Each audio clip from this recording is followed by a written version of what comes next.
Hello, everyone. This is Talaya Dendy from On the Other Side Life, and you're listening to Navigating Cancer Together, the show that has something for everyone facing cancer. Why? Because everyone is different with different needs, beliefs, and perspectives. Thank you for joining us for this episode. I encourage you to open your minds and your hearts. Today, our very special guest is Gwendolyn Mitchell. Gwendolyn has been a lifelong seeker of higher wisdom. As a child, she was drawn to elders and was often described as being an old soul. She was the third of 10 siblings. 10 siblings, wow, which she describes as perfect training for leadership, dealing with many different personalities and learning to deal compassionately with conflict. Helping others has been a lifelong passion. Gwendolyn became a Reiki master in the early 90s in the UC system of natural healing to help eliminate human suffering. She has supported clients seeking balance and healing at every stage of life. She previously served as president of the Reiki Alliance, an international organization of Reiki masters. Gwendolyn is also the founder and CEO of Moyo Institute, Inc., a 5013C nonprofit organization. Moyo's mission is to offer heart-centered educational experiences that foster inner peace, happiness, well-being, creativity, connection, and oneness. Gwendolyn, thank you so much for joining us today and welcome. Thank you, Talia. It's really an honor to be here, and especially with you. I've been following your work for some time, and I'm really, really pleased and impressed with everything that you're doing to really support folks on the journey with cancer. Thank you, Gwendolyn. I appreciate that so much. And that means so much coming from you with all the beautiful work that you're doing in the healing space. And I'm honored to know you. So, I shared in your bio, Gwendolyn, some information about your background and experience. Um, please tell the audience about more about your background and the pivotal moment that led you to the work that you do as a body, mind, and spirit teacher. Thank you. Thank you. So, you mentioned that I grew up in a family with 10 of us as siblings, and one of my brothers was born with cerebral palsy. And my dad had a mystical experience when he was a young man where he was very devotional, and he was visited by an angel in hospital and given the gift of healing. This was long before my brother was born. And so he would do healing work. He would pray for people. His palms would be filled with oil, and he would anoint them and they would be healed. So that was a part of what I grew up with. And for many years, my family, were um, very much involved with prayer and church and healing. And when my brother was born and my dad was not able to, quote unquote, heal him, he stopped doing healing work, basically. I didn't really understand this until much later as an adult, but that was really a driving force for me, always wanting to help my brother. And so it's really what led me into the path of doing healing work. That's a beautiful story. And to grow up and see that at such a young age, I can really understand how that has kind of been instilled in you and the work that you do. Just wanting to be able to carry that on and continue to help people. That's Mhm. beautiful. And what I'll just add is what I learned over time was that my brother did not need healing. You know, his life was a gift to us to learn a lot of different things. And as a young person, I was personally responsible as his caretaker. Whenever we went places, I was to be with Edgar, and to make sure he was okay. And what I learned much later was we were the ones who needed healing in terms of our ability to receive, to hold him, to help him, to nurture him. and to learn the lessons that were laid out for us to learn having him in our lives. So that was very profound for me on the journey. That's a really interesting perspective because a lot of times when a family or a loved one is sick or they have a disability or something, it is hard for the other parties to accept that. No one wants to see their loved one go through something like that. So I really love your perspective and how you explain that really it was you all that needed the healing. Thank you. Yeah, that's true. And Gwendolyn, you were a caregiver, it sounds like at a pretty young age. How did that impact you? You know, other than the healing work that you're doing today, what other insights did you get at such a young caregiver, as such a young caregiver? Well, I really learned to accept people as they are and to not judge, or, you know, how kids go through this phase of making fun of others. Never did that. It was something my mom really instilled in us. And so just being responsible, I think in some ways it made me overly responsible, because um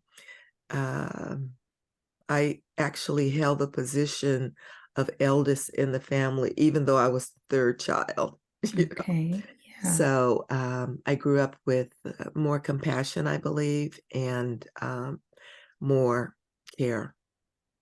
beautiful. Yeah. Gwendolyn, in a different conversation, you shared with me that your sister and mother have been diagnosed with cancer. Can you please share how their experiences impacted you as a loved one and how you use your gifts to support them? Thank you for that question. I was thinking about this in contemplating this in response to knowing that I was going to be on this interview today. And I realized that the first time I heard the word cancer, I was about um, 11 years old, and my father's sister died of breast cancer. And shortly after that, I found a lump in my breast and had surgery as a child to have that lump removed. And so that was my first introduction to this word cancer. It turned out to be a benign tumor, Good. but just and then much later, like when I was teen and I was taking birth control pills, I Mhm. had another lump in my breast, and that um, time when I had that surgery, it was a different side. I understood what it meant to sign the papers saying that if they found cancer, they would remove the whole breast, and so that was pretty traumatic for me. Yeah. And so that was my personal kind of journey with this. It turned out that that was a benign tumor as well. It was kind of like a swollen milk gland as a result of having taken birth control pills. So with my mom actually, she had diabetes and she had fallen a few years earlier. And so she was in nursing care. And when they found cancer, it was already metastasized. And she made the decision, I think the very courageous decision, that she wanted to not be artificially um, kept, Yes. supported. Mhm. So when she learned that the cancer had spread throughout her body, she made the decision not to continue having dialysis. But it was after she had gathered all of her children, all, all of us, and all of her many, many grandchildren and great grandchildren, and prayed with us and blessed us and thanked us for all the gifts and the things that we brought into her lives and how we supported her, and basically set us free. Mm. So it was very short. It was less than a month between the time she was diagnosed and the time she left her body. Oh, And for me, it was really powerful, but very beautiful experience as well to to be released in that way, you Mhm. know. And that was in 2012. And my sister, she was my eldest sister, and she had a recurrence of cancer, of breast cancer, several years after the first time. And I was her primary advocate and caretaker.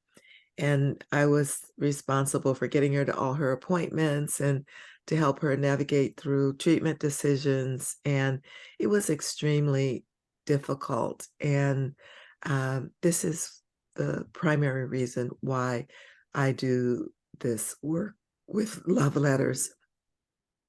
Also, witnessing over the years her feelings of inadequacy because of the breast surgery that she had. You know, she didn't have any kind of replacement surgery, but she always felt bad about Mm. her body and about how she looked. I helped her get the right kind of bras and that sort of thing, but she was never able to really let that go.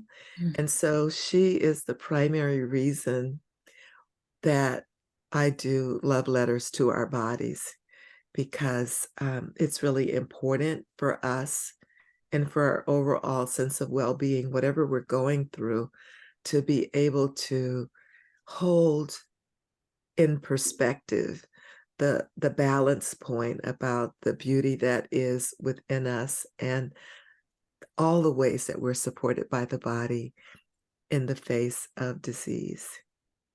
Wow, thank you so much for sharing that, Gwendolyn, and such very important project and work. And I want to come back to that in a moment. We're going to talk about love letters to our bodies in detail. The other thing I want to ask you and also mention is that you've traveled all over the world. You've been to some amazing places, and I hope to be a traveler like you one day and travel all over. um, you've had a lot of different mini cultural experiences as well. Can you share, Gwen, from your perspective, how healthcare and the treatment of cancer is different in some of those places and cultures? And then also, what has it taught you about healing? Well, I'll say that in my travels, I wasn't really traveling through the healthcare systems, you know, but what I have come to understand over time is just the different ways that different cultures hold this notion of disease, for Mm. instance. Like in the West here, we're more prone to treat symptoms, you know, like take a pill when there's a pain, or, you know, to really just cut something out and hope that's the answer for it.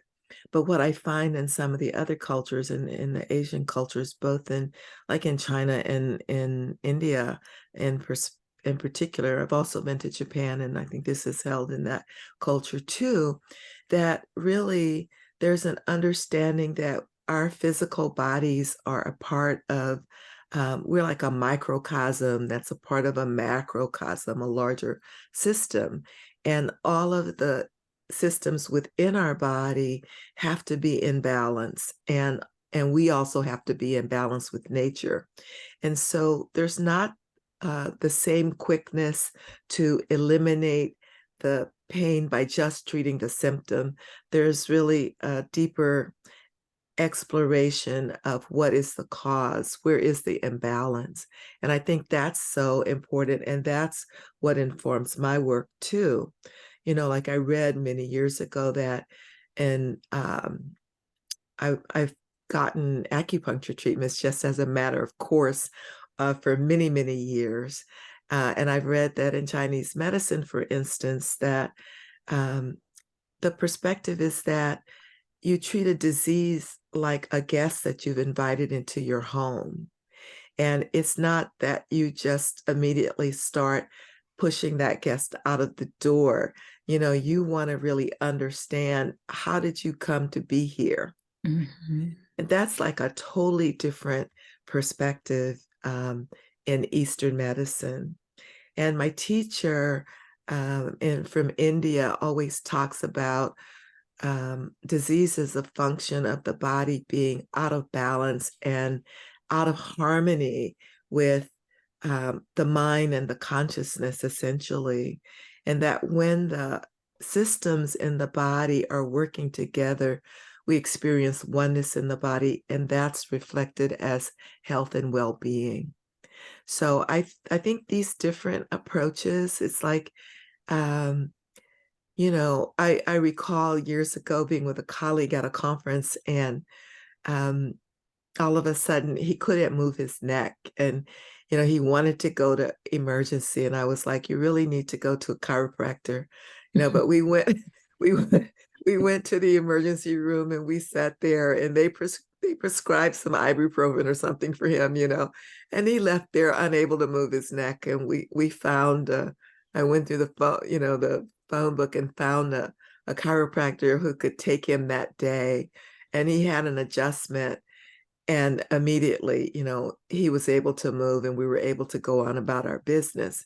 And so it's not always about getting rid of the pain, but it's about really looking at what systems are out of balance and how can we invite them back to wholeness. I really love that outlook. And I wish that it was more accepted and adopted because the way our system is set up now, like you said, they prescribe, a medication. And unfortunately, that medication may not always work and it can cause something else. So I think that getting the body back into harmony and getting to the root cause is so, so critical to healing. So thank you for sharing that. And I always do encourage people to recognize that this is a perspective and it is an approach, and that it is not a substitute. They have to really be their own advocate for their well-being and to begin to understand these dynamics in this relationship. And I mean, I love your story about really taking agency in your journey and really making the kinds of decisions for informed decisions about really what works for you. So I always tell people this is not a substitute for your conventional medical care, like talk to your doctor, get advice, do what you need to do. I primarily tell them that because I don't want to be sued for Yes, medical malpractice, I get it. but Yeah. but I think there is an important role for, both the contemporary conventional medical care and integrative medicine. I agree. I so agree with that. And it's important to be aware of both. And if we think about it, they were treating illnesses and things like that at home in the past and successfully. So with nature, what was in their cabinets, what was in their gardens. So I don't think it's wrong to have that in your toolbox. You're right. And all of the medicines are derived from plants anyway, Right. and we're just, we're living in these fast-paced societies where we're constantly bombarded by stress and not getting enough rest. We're not eating properly.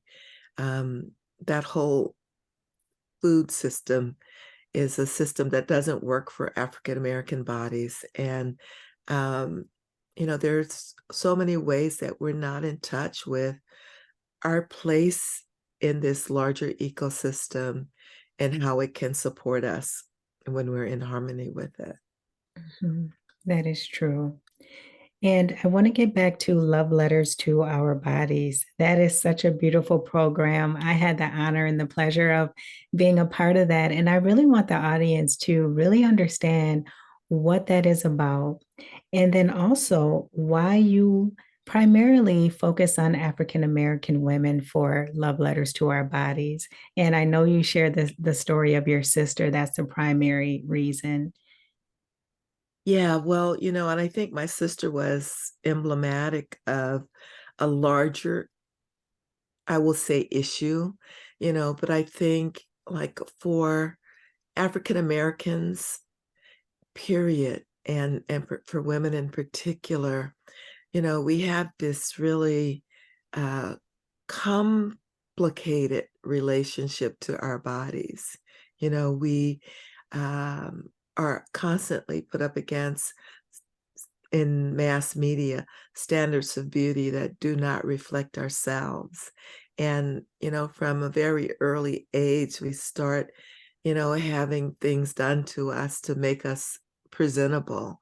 I was reading someplace about all the carcinogens in beauty products and in these hair straighteners. And, like what we know is that cancer really is ravaging the Black community. And that's why I chose to focus on African Americans and people of the African diaspora, that we have um, we have poor health outcomes as it relates to cancer, sometimes because of later diagnosis, and sometimes because I think we have higher incidences of cancer because of where we live.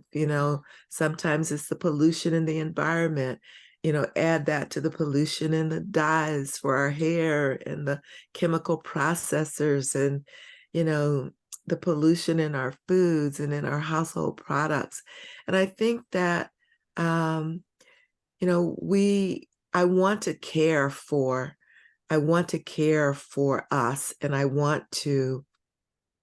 and my work, by the way, is not limited to African American people, but I just really decided to focus this particular project on African American women so we could begin to unpack some of these issues in a safe environment. And I know the, self-talk that goes on in here about, is my nose too big, are my feet too flat, like all these kinds of things, like my hair, what about my hair? And so I wanted us to be able to have those conversations with other women like us in a safe place. And that's why we focus on African American women. And also to recognize that our bodies, first of all, they're not really ours. They're sort of loaned to us. you know, they're vessels for our spirit, and they are their own entities with their own intelligence. And, we give short shrift to our bodies. We don't really acknowledge and appreciate all the ways that the body serves us 24/7. That, we don't have to give it instructions to beat our heart or to, breathe or anything like that. Our body is constantly taking care of us, and it's also sending us signals when things are not right. It's so funny. I can pick up something in the grocery store and automatically my eyes will start watering because it's something my body does not want, And we all have this capacity. If we pay attention, if we start really listening to our bodies, we've been taught to kind of override it. We've been taught to suppress our emotions. We've been taught to, behave properly. And, we've been forced to sometimes eat when we didn't want something. And we didn't want it because maybe it wasn't good for us, or we had enough, but we needed to clean those plates anyway. You know what I mean? So we have been conditioned to override our body's intelligence. And I want us to get back to being in relationship with the body and to really learn from what it is trying to teach us. And that is very important, Gwendolyn, because I can honestly say that I was so out of touch with my body until I received that diagnosis, and I was forced to stop and slow down and really pay attention to what it was telling me, when it needed rest, all of those different things. And I think it's so important. Now I don't question anything that my body's telling me. I actually listen, and it's a way to keep us safe too, if we just pay Exactly. attention. Mhm. Exactly. And it's really beautiful what you're saying. It's really, really beautiful that you've made the kind of adjustments that are life supporting and health supporting. Thank you. And I wanted to get back to love letters to our bodies. Now, in that workshop, we did more than write letters and to our bodies. But I want you, Gwendolyn, to share with the audience a bit more about what takes place in the workshop. Yeah, thank you. Thank you. Yeah, we start with really looking at like how we feel about our bodies. There's a series of questions and polls, interactive polls that we go through. And also like really looking at whether or not there have been traumas, because there is a high relationship between early traumas to the body, both physically, um, verbally, emotionally, and what happens in terms of the disease patterns that develop later on. So we look at those. We actually have opportunities to discuss and share with sisters who are going through the same journey or who've been through that journey. We also do contemplations and we journal and we spend time really diving deep on some of these issues and some of these questions. And we also learn um, mudras, for instance, hand positions that can really help us to bring more energy into the body, help us to set intentions in proper ways, and also to help us assimilate medications and assimilate our food. So there are very simple things that we can do, and using our breath and using hand gestures that are very, very simple to do that really help us feel better. And so this is information that comes out of the Ayurvedic system in Indian medicine. And I really feel like, gosh, like if we go back far enough in our own lineage, we would find these things, in from our grandmother's grandmother, But Yes. because we've been cut off from our history with enslavement of African people, that it's necessary for us to find the information wherever we can and to revive it in our day-to-day lives, and so that we can be healthier. So we do that. And really another very powerful part is the sharing of women who've been through this journey. And I was so moved by your story, Talaya, and by the story of Erin Mm, Bionic Brown, for instance. I have to say yes. that I'm leading the workshop and, half the time I'm in tears. Aaron's It's just amazing. so powerful.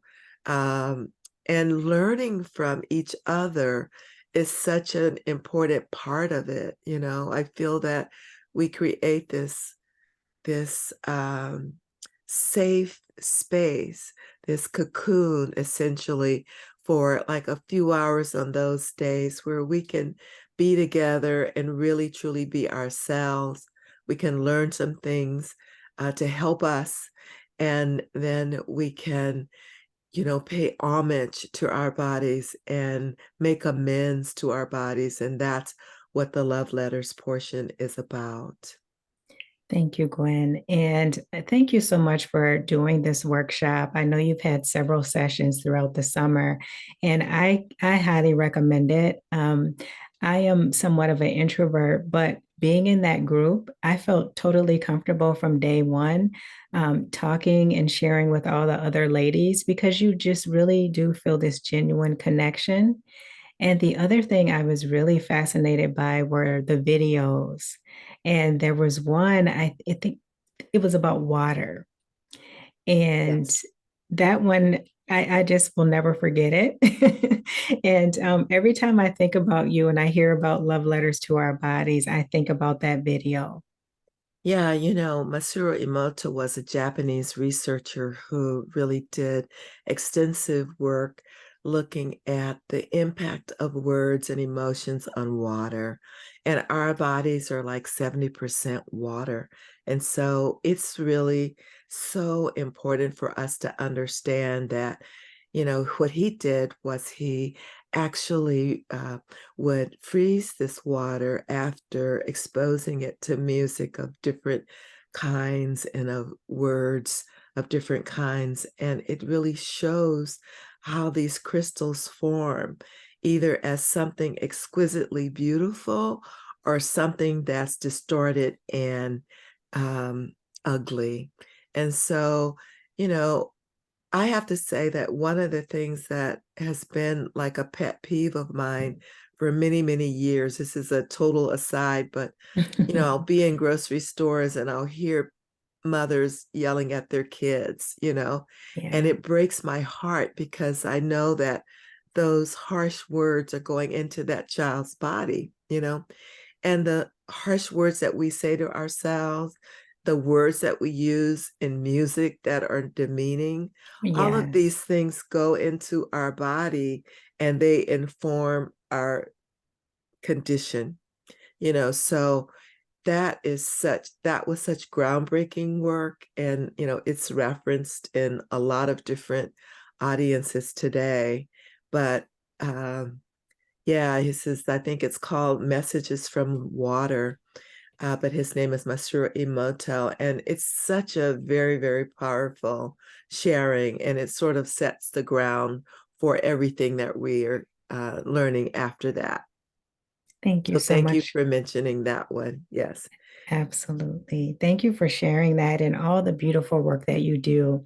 I do have a personal question I have to ask. With you forming this workshop, Gwen, have you written your own love letter to your body? I have. I actually, I am in an actual conversation with myself on a day-to-day basis. Like one of the things that we don't pay attention to is self-talk, Yes. you know, and what the workshop has done for me is it's made me much more aware of my own self-talk, you know. Like, so when I'm standing in the mirror in the morning, looking at this, looking at that, I'm telling myself, how much I appreciate you, like I love you, you're beautiful. Mhm. And yeah, and I've just come into acceptance of all the features, the fact that I wear a 9.5 shoe and like I don't have arches. Yes. My feet are closer to the ground. And so I'm like, I'm okay with that. And so this whole process has called me more into conscious awareness of my relationship with my own body. The area where I'm still working is on getting enough sleep, which, by the way, is so important to health. So, yes, Yes, and you are a night owl, I should say. You are a night owl. Sometimes I see your emails the next day. I'm like, what is she doing now? exactly, exactly. Yes. I was born like at 7:42 p.m. in the Mhm. evening, and it seems like I come awake, fully awake around 10 at night. Wow. So it's my natural biorhythm. And, for years, I was forced to be in this frame of going to work every day and having to get up at 6, etc. Mhm. And so I didn't really go with my natural biorhythms. But now I allow myself the flexibility to sleep in later and just Beautiful. try to make sure that I get a proper amount of rest. But I'm also working on just being more aligned with the cycles of the moon also. And it seems like when everybody goes to sleep, Mm. there's more psychic space that's available. And I feel more creativity because I don't feel the bombardment of all the thoughts of other Yes, people. that's a great So, point. yeah. Yeah. Yeah. And I think it's beautiful that you're following your body's rhythm.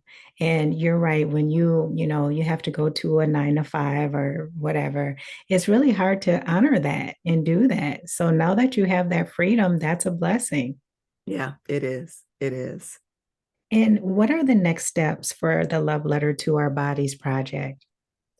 Well, we just are wrapping up for the 2023 grant. We get a small grant so that we can offer these workshops for free to women, and that's been really important to me.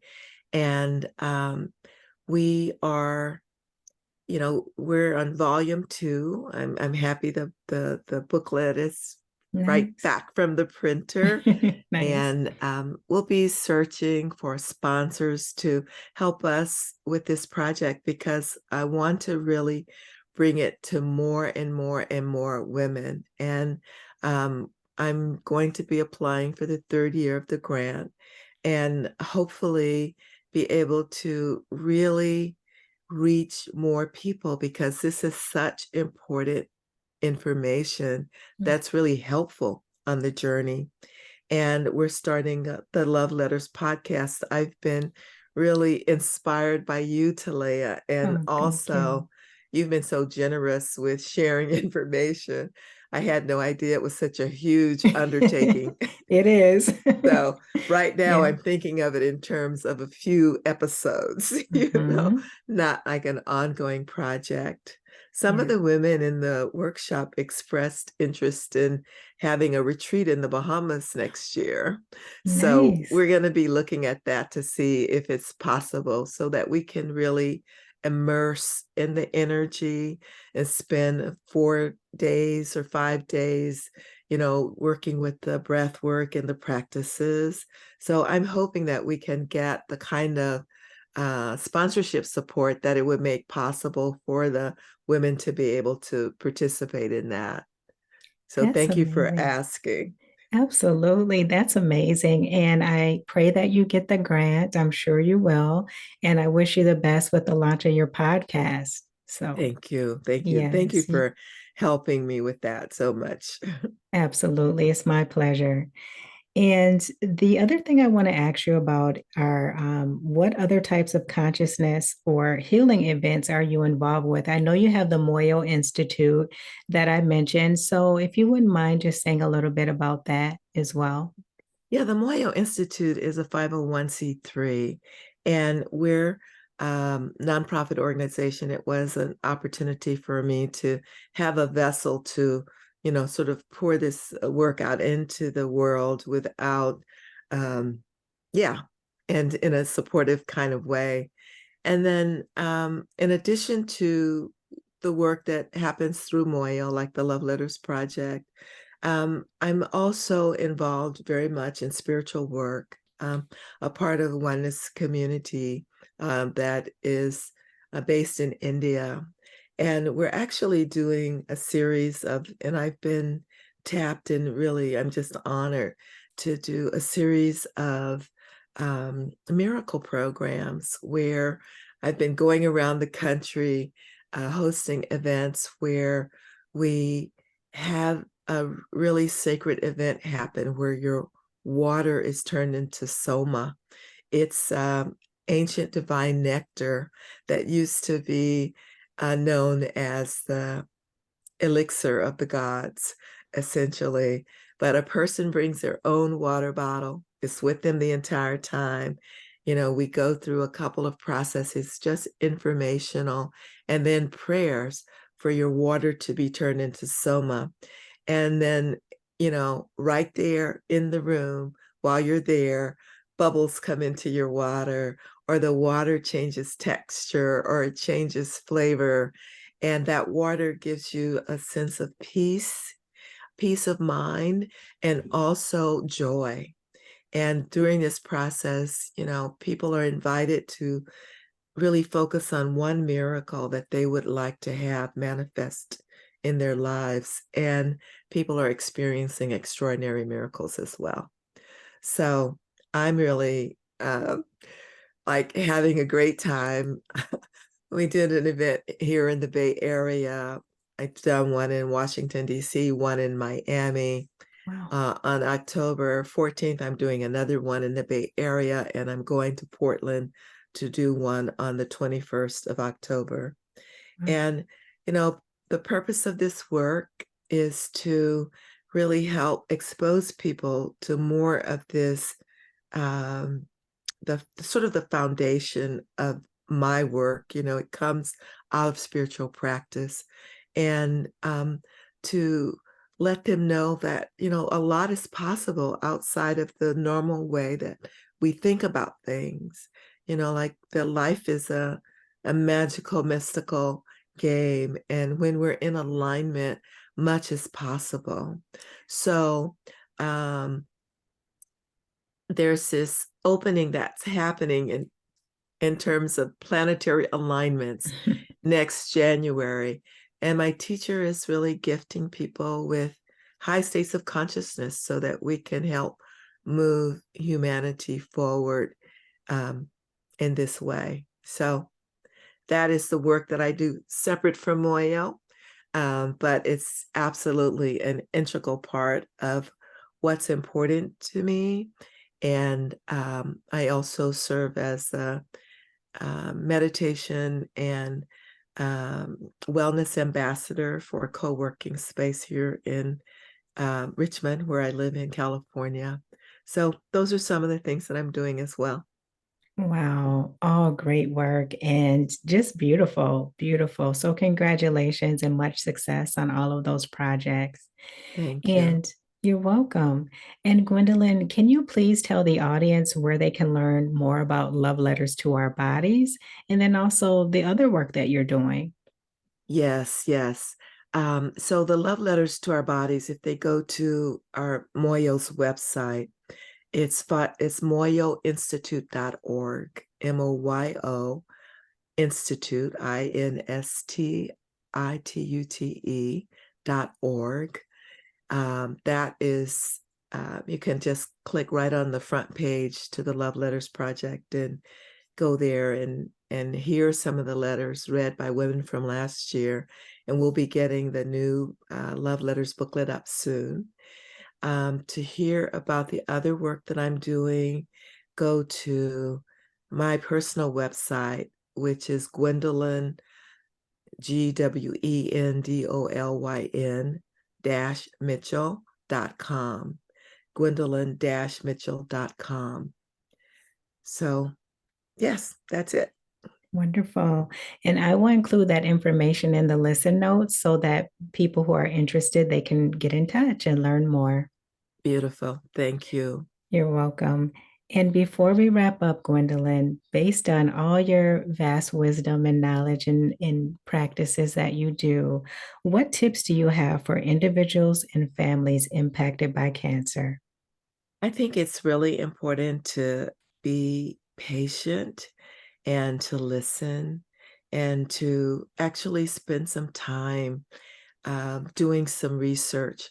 One of the things that I'm a big advocate of is complementary therapies, because I'm a Reiki master also. And for many, many years, I've seen the efficacy of that work in terms of really helping people navigate through disease, sometimes actually experiencing healing and curing, but definitely feeling comforted and nurtured and nourished and supported. You know, um, a lot of the suffering that we experience is because of our fear and because of the pain.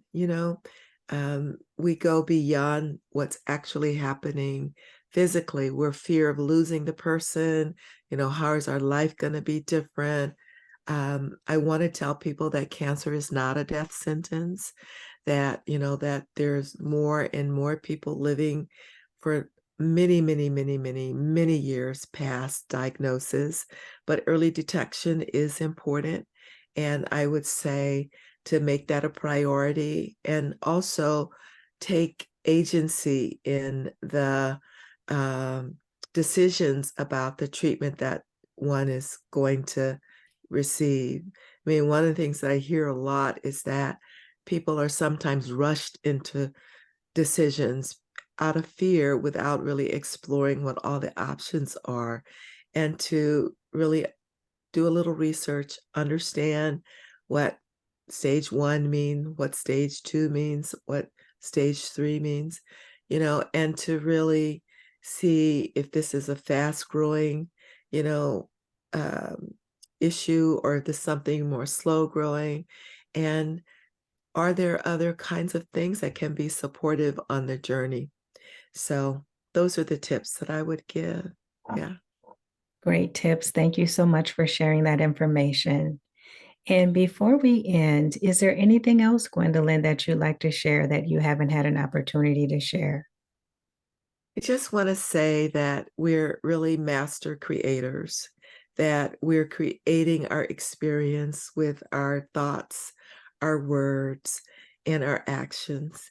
And for these things need to be in alignment for us to create harmony in our world and harmony in our bodies.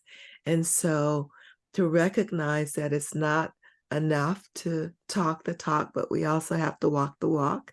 And to become mindful over what we let in. Like I say, be sovereign beings and guardians over what you let into your consciousness. There's so many examples of people who were told, oh, you only have this amount of time to live. And, they've beaten that by all odds. And so, no one knows your hour except your creator. So, just be in relationship with source, be in harmony, be prayerful, listen to things that are uplifting and life supporting and nourishing, explore alternative therapies, and recognize that this life is a gift. And it also has an expiration date, and so be invested in it on a day-to-day basis. Live the best life that you can. That's what I would add. Thank you. Thank you, Gwendolyn, and such words of wisdom. Thank you for sharing that. And I think that is a great way to end this episode. I want to thank you so much for joining me today, Gwendolyn, and spending some time with me, and also sharing with my audience about all the wonderful healing work that you're doing. Thank you, Talaya, and thank you for really doing this podcast. It's so powerful, and I've listened to several episodes, and I think that you're doing a beautiful, beautiful, beautiful service to humanity. And I'm really glad that you took something that could have been life-defeating and turned it into your superpower. So thank you so much for everything that you're doing. Thank you so much for those beautiful words and message. I received that from you, Gwendolyn. Thank you.